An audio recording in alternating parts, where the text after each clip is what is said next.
Welcome back. You are listening to the home of forbidden romances.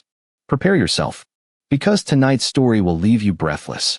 The cold steel of a broadsword pressed against my jugular was a hell of a wake-up call, instant and terrifying, shattering the haze of sleep with the promise of imminent violence. One moment, I was in my studio apartment, scrolling through the final, disappointing chapter of The Emperor's Shadow on my phone, lamenting how the author had wasted the most compelling villain. The next, the smell of iron and damp stone assaulted my nose, and I was looking up, way up, into a pair of golden, predatory eyes that I had only ever seen described in text.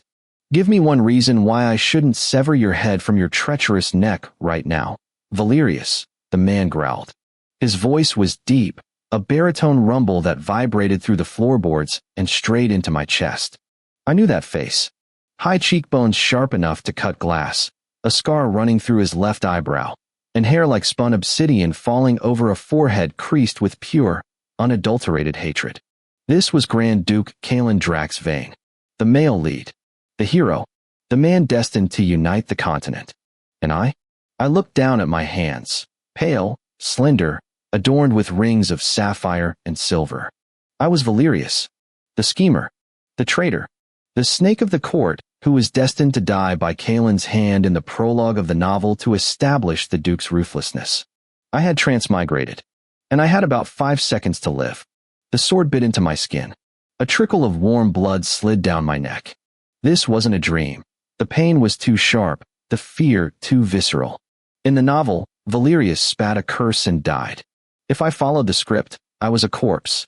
Because, I rasped, my voice trembling not with the character's arrogance, but with a very real, human terror. If you kill me, you will never find the antidote for the midnight frost poison coursing through your veins. The sword froze. The golden eyes narrowed. This was information Valerius wasn't supposed to reveal until torture, information that came too late in the original book. I was rewriting the first chapter with a gamble. You lie, Cailan hissed, though the pressure on my throat lessened by a fraction of an inch. No one knows of the affliction. I know the cold that seizes your chest at the third bell of the night. I whispered, holding his gaze, channeling every ounce of desperation into a mask of composure. I know that it is eating your cultivation, turning your mana against you. And I know that the cure isn't in the capital, but buried in the crypts of the silent monastery to the west. Silence stretched between us, thick and heavy. The dungeon torches flickered, casting dancing shadows across Cailan's imposing armor. He was a mountain of muscle and violence, and I was a twig he could snap. Slowly, agonizingly, he pulled the sword back. If you are lying, Cailan said, his voice dropping to a terrifyingly intimate whisper, I will not just kill you, Valerius. I will unravel you, piece by piece. I let out a breath I didn't know I was holding. I know, Your Grace. I'm counting on it. The transition from prisoner slated for execution to hostage guest was jarring. I was moved from the damp cells to a guest room in the Duke's manor, a room with bars on the windows and a guard posted outside, but a room nonetheless. Looking in the mirror was a surreal experience. Valerius was beautiful in a sharp, icy way. Silver hair that reached the middle of his back, eyes the color of frosted violets, and a frame that was elegant but lacked the brute strength of the warriors in this world. It was a face made for lying. I spent the first 3 days analyzing the plot. The Emperor's Shadow was a typical power fantasy. Cailan was the disregarded, illegitimate son who rose to power through blood and conquest. Valerius was the advisor to Cailan's half-brother, the corrupt crown prince. In the original story, Valerius was a one-dimensional villain, jealous, petty, and cruel. But I wasn't him. I was a man who knew the future. I knew who would betray Cailan in 3 months. I knew where the droughts would strike. I knew the political landscape better than the people living in it because I had read their internal monologues. To survive, I had to make myself indispensable. I had to become the one thing Cailan lacked, a political shield. My first test came a week later. Cailan dragged me to the War Council. He didn't trust me to stay in the room alone, and perhaps he wanted to see me squirm under the glares of his generals. The room was dominated by a massive tactical map. Generals, scarred and burly, argued over supply lines. Cailan sat at the head, rubbing his temple, The poison was active, I realized. The southern supply route is suicide. General Harlan, a man with a beard like a thicket, slammed his fist on the table. But if we go through the canyons, the Crown Prince's archers will pick us off. We fight through the south, Kalen said, his voice strained. We have the numbers. You have the numbers, but you lack the leverage, I spoke up. Every head snapped toward me. The silence was deafening. A traitor speaking in the War Council? It was unheard of. Kalen looked at me, his expression unreadable. Speak, Snake. Before I cut out your tongue. I walked to the map, ignoring the hostility radiating from the generals. I pointed to a small, insignificant river town. The Crown Prince has heavily taxed the salt trade here. The merchants are on the brink of revolt. You don't need to fight through the canyons. You send a small vanguard here, burn the prince's tax warehouses, and blame it on bandits. The merchants will riot, drawing the prince's forces away from the canyon to quell the rebellion. Then, you march through the canyon unopposed. General Harlan scoffed. And why would we trust the word of the prince's lapdog? Because the prince abandoned me to die, I lied smoothly. And because I value my head. If this fails, the Duke kills me. If it succeeds, you win a province without losing 1,000 men. The math favors you. Kalen stared at me. For the first time, I saw something other than loathing in his eyes. It was calculation. He was seeing Valerius not as a discardable enemy, but as a weapon. Do it, Kalen commanded, never breaking eye contact with me. But Valerius rides with the vanguard. If it's a trap, he dies first. My heart skipped a beat, but I nodded. As you wish, Your Grace. The campaign was brutal. I was a modern man. I was used to air conditioning and subways, not saddle sores and the stench of burning timber. But I gritted my teeth. I had to enact the role of the stoic advisor perfectly. The plan worked flawlessly. The diversion drew the enemy away, and Kalen's forces took the canyon with minimal casualties. But the victory was short-lived. On the ride back to the capital, the ambush happened. Not from the enemy, but from assassins hired by a third party, a subplot I had forgotten about. Arrows rained down from the canopy. Chaos erupted. I was thrown from my horse, hitting the dirt hard enough to knock the wind out of me. Protect the Duke, someone screamed. I scrambled up, mud slicking my robes. I saw Kalen fighting 3 men at once. He was a whirlwind of steel, but he was slowing down. The poison. It was the third bell of the night. I saw the archer in the trees before anyone else. He wasn't aiming for Kalen's chest. He was aiming for the gap in his armor at the neck. I didn't think. Logic dictated I should hide. Self-preservation screamed at me to run. But if Kalen died, the story collapsed, and I died with it. I lunged. I didn't have a weapon, so I used my body. I slammed into Kalen, knocking him off balance just as the arrow whistled through the air. It didn't hit his neck. It buried itself in my shoulder. The pain was blinding, a white-hot poker searing through flesh and bone. I gasped, the world tilting sideways. I hit the ground, Kalen landing beside me. For a second, the battlefield froze for me. I looked up to see Kalen's face, splashed with blood, his eyes wide with shock. You? He breathed. 3 o'clock, I wheezed, pointing at the tree line. The archer. Kalen didn't look. He threw a dagger with terrifying precision without even turning his head, a sickening thud echoing from the trees. Then he was over me, his large hands pressing down on my wound. Why? He roared over the din of battle. Why would you take a hit for me? Investment. I choked out, black spots dancing in my vision. Hard to redeem myself. If you're dead. The darkness swallowed me before I heard his answer. I woke up in soft sheets. The smell of antiseptic and herbs hung in the air. My shoulder throbbed with a dull ache, but it was bandaged tightly. I shifted, and a shadow in the corner moved. Kalen was sitting in a chair by the bedside, still in his armor, though the blood had dried. He looked like a statue of war placed in a delicate room. You're awake, he said. His voice lacked its usual bite. Unfortunately, I muttered, trying to sit up and failing. Did we win? We slaughtered them. He stood and walked to the bed. He loomed over me, his presence overwhelming. The physician said the arrow was poisoned. You should be dead. I have a high tolerance for toxicity, I quipped weakly. I spent years at the royal court, remember? Kalen didn't smile. He reached out, his calloused fingers brushing the hair away from my forehead. The touch was so unexpected, so gentle compared to his usual violence, that I froze. You confuse me, Valerius, he murmured. You are a snake. A liar. You served my brother, a man who murdered my mother. And yet, you bleed for me. You give me victory.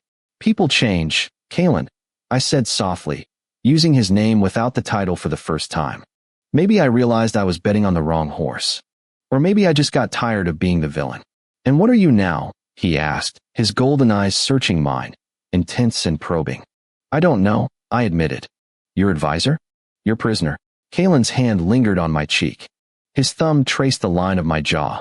The air in the room grew thick, charged with a tension that had nothing to do with politics and everything to do with the heat radiating from him.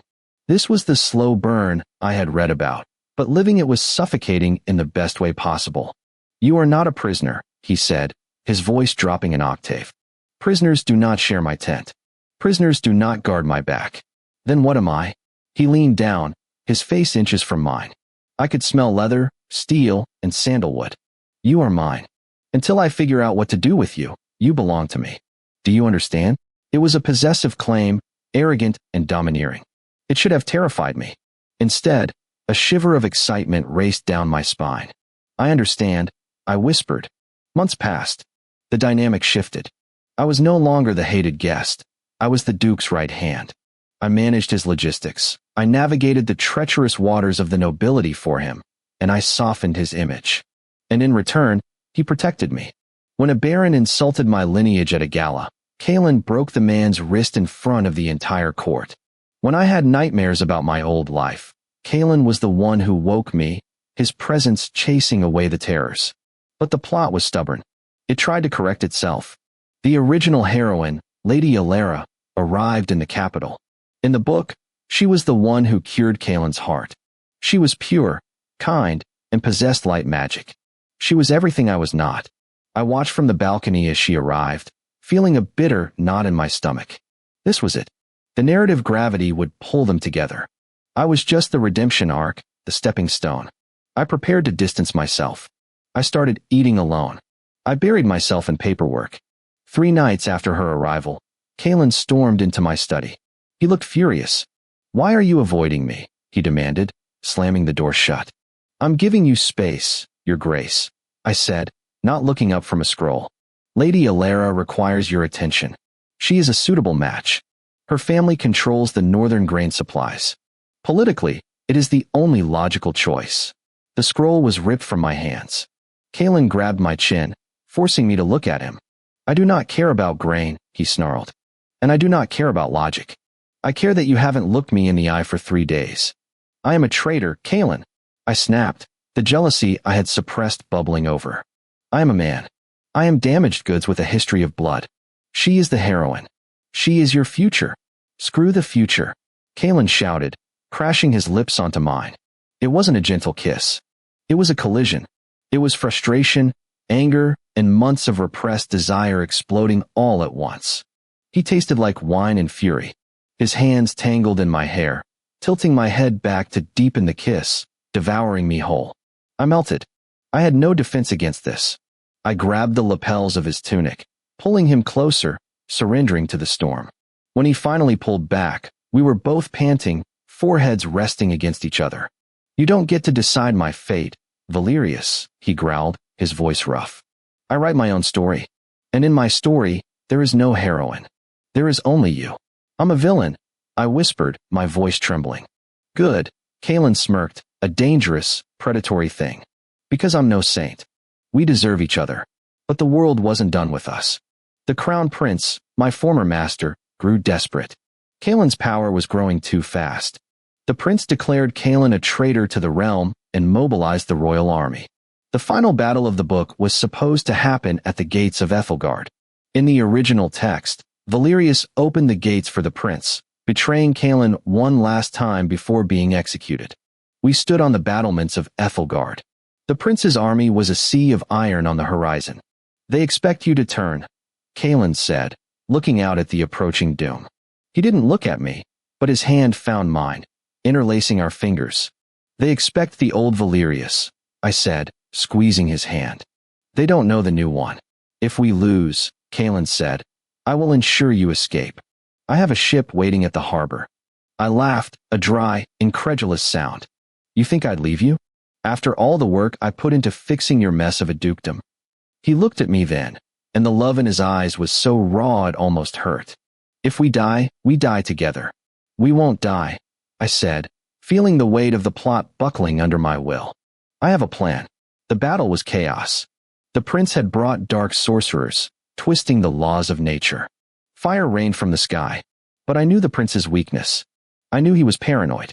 I rode out to the center of the battlefield, under a flag of parley. I wore my old court robes, the symbol of my treachery. The prince rode out to meet me, smug and arrogant. Valerius, I knew you would come crawling back. Open the gates, and I might let you live as my dog. I smiled, cold and sharp.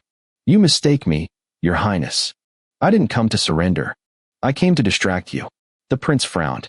Distract me from WH. The ground beneath him exploded. Not with magic, but with old-fashioned black powder, a recipe from my world that I had spent weeks perfecting with Kaelin's alchemists.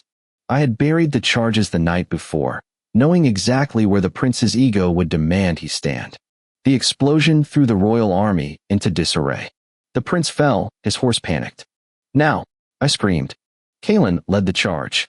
He was a god of war, bathed in the firelight. He cut through the confused royal lines like a scythe through wheat. I watched from the ridge, my heart pounding. We were winning. We were changing the ending. But then, I saw a sorcerer rising from the smoke, his hands glowing with necrotic green energy. He was aiming at Kaelin's exposed back. I was too far away to jump in front of it this time. I was too far to shout. I did the only thing I could. I pulled the pistol I had commissioned, a crude, single-shot flintlock prototype, from my robes. I had never fired it in battle. I had one shot. I leveled the heavy iron barrel, bracing it with both hands. Asterisk breathe. Aim. Squeeze. Asterisk. The crack of the gunshot was alien on this battlefield. The sorcerer's head snapped back. The green light faded from his hands as he crumpled. Kaelin turned, hearing the noise. He saw the dead sorcerer. He saw me, smoking gun in hand. He raised his sword in a salute, a grin splitting his bloodied face. We had won. The coronation was a dull affair compared to the war. Kaelin refused the title of emperor, choosing to remain a grand duke, but essentially ruling as the regent while the council drafted a constitution, my idea, of course. We stood on the balcony of the palace, overlooking the city that was rebuilding. The sun was setting, painting the sky in hues of violent orange and soft purple. I leaned against the stone railing, exhausted but content. Kaelin came up behind me, wrapping his arms around my waist, pulling me flush against his chest. You changed everything, he murmured into my ear. The history books won't know what to do with you. The villain who saved the kingdom. Let them write what they want, I said, leaning back into his warmth. I didn't do it for the kingdom. I know, he kissed the sensitive spot behind my ear. You did it for me. Don't let it go to your head, your grace, I teased. Too late, he chuckled. So, Valerius, what happens next? The story is over. There are no more chapters to predict. I turned in his arms, looping my hands around his neck. I looked into those golden eyes, now free of the poison, free of the hatred. Now, I smiled. Now we improvise. I hear the epilogue is the best part. Kaelin grinned, pulling me in for a kiss that tasted of promise and forever. I look forward to reading it. I had woken up inside a tragedy and rewritten it into a romance. I was the villain who stole the hero's heart. And frankly, it was a much better story. And that is how the viper tamed the wolf. If you enjoyed seeing Valerius take control of his fate, destroy that like button. And tell me in the comments, would you forgive a man who was destined to kill you, even if he changed? I'll be reading your answers. Subscribe for the next chapter. Until then,